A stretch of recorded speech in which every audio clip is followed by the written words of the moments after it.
अस्सलाम वालेकुम मेरे पाकिस्तानियों। आप देख रहे हैं law and state with advocate Atiqa Rahman Siddiqui. जैसा कि कायदे मोहतरम पाकिस्तान तहरीक इंसाफ इमरान खान साहब ने थर्सडे को अपनी पूरी कौम को ताकीद की थी कि हफ्ते से आप जो 8 फरवरी 2024 को आम इंतखाबात होने जा रहे हैं उसकी तैयारी और कैंपेन भरपूर तरीके से शुरू कर दें। और इनकी हुक्म बजा लाते हुए पाकिस्तानी कौम ने हफ्ते से पाकिस्तान तहरीक इंसाफ के उम्मीदवारान की तहरीक और कैंपेन पूरे पाकिस्तान तुलो अर्ज में शुरू कर दी है। और सबसे पहले वर्चुअल जलसा जो कि पाकिस्तान तहरीक इंसाफ का मुनक़िद हुआ, दोबारा से जो शार्क है उसने पाकिस्तान की जो केबलें हैं अरेबियन सी में काट दी, जिसकी वजह से तुलो अर्ज में पाकिस्तान का में इंटरनेट या तो बंद रहा या इतना स्लो कर दिया कि majority of the people of Pakistan virtual जलसे को ज्वाइन नहीं कर सकी।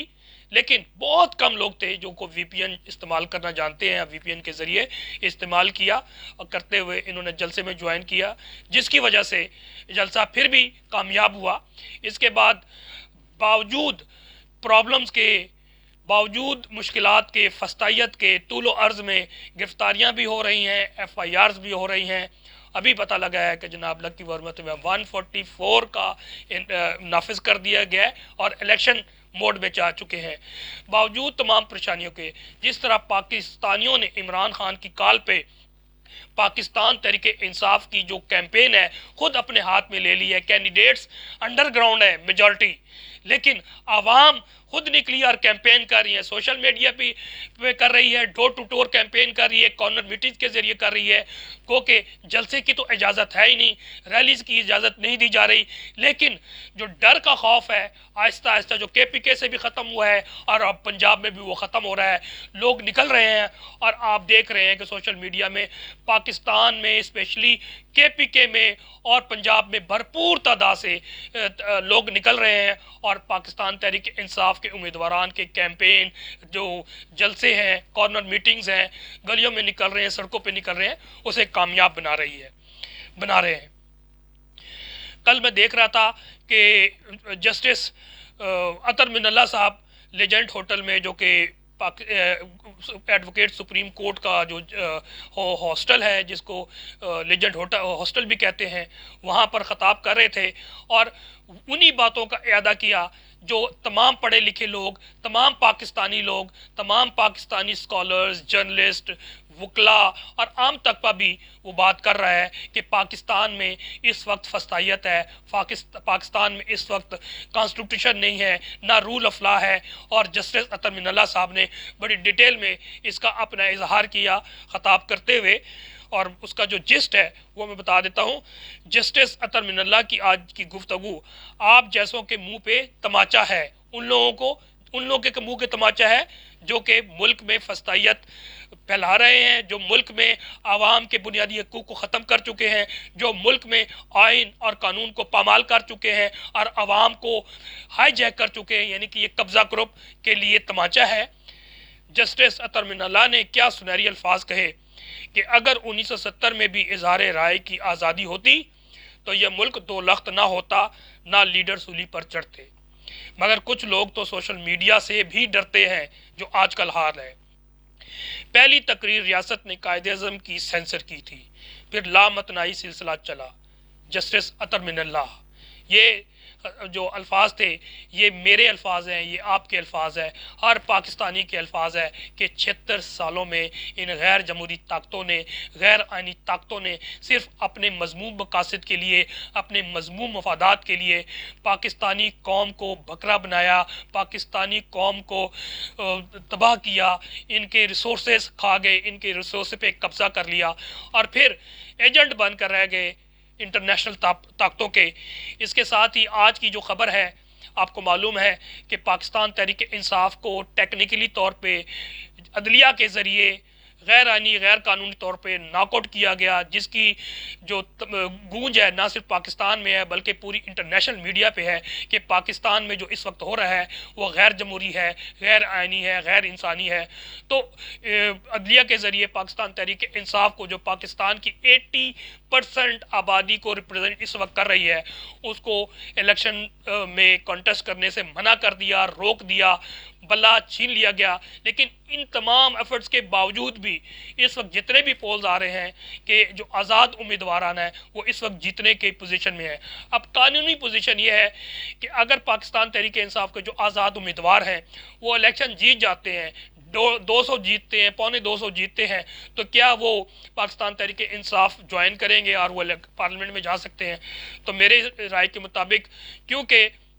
इलेक्शन कमीशन पाकिस्तान ने कहा था कि जी आप इलेक्शन करवाएं, क्योंकि इलेक्शन आपका जो सो कॉल्ड है उन्होंने गैर कानूनी करार दे दिया, और हाई कोर्ट ने हमारी बात मान ली, पेशावर हाई कोर्ट ने। लेकिन काजी फायज ईसा सबको मालूम है जो इस वक्त कर रहे हैं वो गैर आइनी है, गैर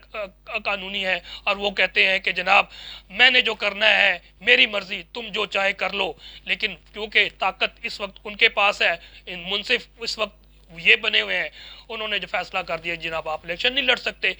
अब उसके कानूनी तकाजे यही है कि अगर हो जाएगा तो पाकिस्तान तहरीक इंसाफ वो ना ज्वाइन कर सकते हैं उम्मीदवारान, ना ही वो पार्लियामेंट इस तरह जा सकते हैं जब तक पाकिस्तान तहरीक इंसाफ इलेक्शन ना करवा ले। तो पाकिस्तान तहरीक इंसाफ को इलेक्शन करवाना ज़रूरी है 8 फरवरी से पहले पहले। तो अभी जो लेटेस्ट इतला के मुताबिक यकीनी तौर पर पाकिस्तान तहरीक इंसाफ ने फैसला कर लिया है कि जनाब इंट्रा पार्टी इलेक्शन करवाने जा रहे हैं और 8 फरवरी से पहले करवाने जा रहे हैं, जिसकी तैयारी भी शुरू कर दी गई है। फाइनल अप्रूवल कल इमरान खान साहब से ले लेंगे और मेरा ख्याल है कि ये 1-1.5 हफ्ते के अंदर अंदर इलेक्शन से पहले पहले इंट्रा पार्टी इलेक्शन भी करवा लेंगे। और जो सेक्शन 208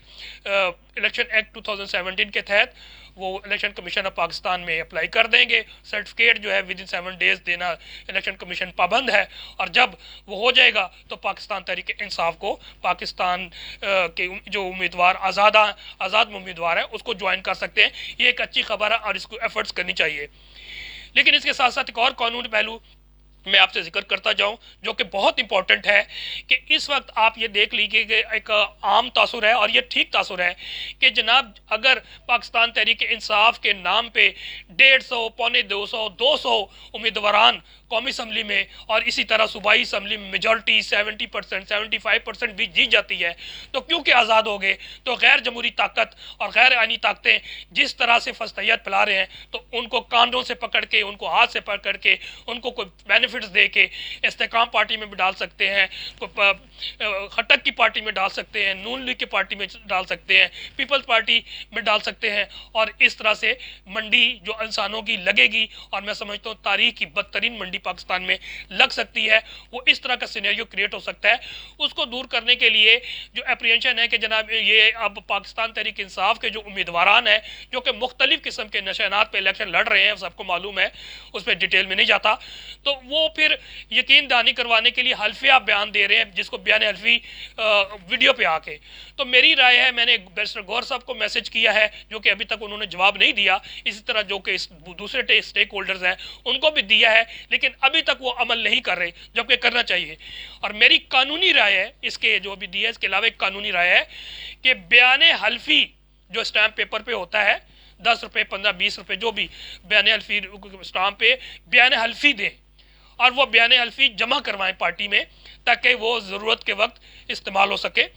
वो बयान हल्फी का जो फॉर्मेट है आप उनको देंगे, उसी फॉर्मेट पे उन्होंने बयान हल्फी देना है, वीडियो रिकॉर्डिंग भी करवानी है, और बयान हल्फी स्टाम्प पेपर पे आपको जमा करवाने के पाबंद करें उनको। वो जो फॉर्मेट मैंने तैयार किया उसमें आप तब्दीली कर सकते हैं, उसमें आप मज़ीद ऐड कर सकते हैं, लेकिन जो क्रक्स है वो मैं बता देता हूँ। मैं कुरान पाक पर हाथ रख कर अल्लाह को हाजिर नाजिर जानकर अल्लाह की कसम खाकर हल्फन बयान करता हूँ ये कि मैं नेशनल असम्बली या प्रोविंशियल असम्बली सो से डैश निशान पर इलेक्शन लड़ रहा हूँ, और मैं इस हल्के में पाकिस्तान तहरीक इंसाफ का वाहिद उम्मीदवार हूँ। ये कि 8 फरवरी 2024 में होने वाले इलेक्शन में मेरे हासिल करदा वोट तहरीक इंसाफ की वजह से होंगे, और मैं इलेक्शन में कामयाबी की सूरत में फौरी तौर पर पाकिस्तान तहरीक इंसाफ में या कानूनी तकाजा पूरे करते हुए शामिल हो जाऊंगा किसी दूसरी पार्टी पे जिसे पाकिस्तान तहरीक इंसाफ हिदायत करेगी। ये कि अगर मैं दर्ज बाला हलफ की खिलाफ वर्जी करूं और किसी बात से मुनरफ हूं तो मैं इलेक्शन कवानीन के अलावा आर्टिकल 62(1)(f आईन पाकिस्तान के तहत सादिक और अमीन ना होने की बिना पर अपनी सीट से नाअहल हो जाऊंगा, तस्वर किया जाऊंगा। ये कि इलेक्शन कैंपेन के दौरान, ये इलेक्शन जीतने के बाद मैं अगर दर्ज बाला हलफ के बरअक्स बयान दूं या मौक़िफ़ इख्तियार करूं तो वो झूठा तस्वर किया जाएगा जिसकी कोई कानूनी या शरई हैसियत ना होगी। ये यकीनी तौर पे इम्पॉर्टेंट है, आप इसको ज़रूर पाबंद करें। इसके अलावा जो आखिरी में मैं जो इम्पॉर्टेंट पोस्ट लोगों ने शेयर की होती है, जो मुझे पसंद आती है, मैं आप लोग से शेयर करता हूँ और यही मैं शेयर करूँगा। ना इलेक्शन मुलतवी होंगे, ना नून लीग जीतेगी, ना ही नवाज शरीफ वज़ीर आज़म बनेगा। लंदन प्लान यहीं तक ही था, आगे नून लीग के लिए खाई है, पीछे पीटीआई है। 8 फरवरी पीटीआई की फतह का दिन होगा इंशाअल्लाह। बैरिस्टर गौहर, इमरान खान पूरे पाकिस्तान को मुत्तहद करने वाली वाहिद कुव्वत है। मैं पूरे मुल्क में घूम रहा हूँ, जितनी बेदारी मैंने अब देखी है इससे पहले कभी नहीं देखी। हबीब अकरम ने ये बात की है जी। इसके अलावा कई दोस्तों ने जो पोस्ट शेयर की हैं वो भी शेयर कर देता हूँ। पाकिस्तान तहरीक इंसाफ को अपने तमाम उम्मीदवारान से बयान हल्फी लाजमी लिखवा कर जमा करवाने की ज़रूरत है और हिदायत करनी चाहिए। एक और दोस्त ने लिखा है, पाकिस्तान तहरीक इंसाफ अगर 71 साल की उम्र में भी बंदा 161 दिन से जेल में बीमार नहीं हुआ तो समझ जाओ लीडर ईमानदार और हलाल खाता है। एक और पोस्ट है, अगर इलेक्शन मुलतवी हुए तो सारा कसूर सोशल मीडिया के यूथ का होगा जो दिन रात मियाँ साहब को डराते रहते हैं। जब तक वजीर आज़म का बच्चा वजीर आज़म बनता रहेगा तब तक मजदूर का बच्चा मजदूर ही रहेगा। खुद को बदलो तब पाकिस्तान बदलेगा। वस्सलाम। पाकिस्तान जिंदाबाद।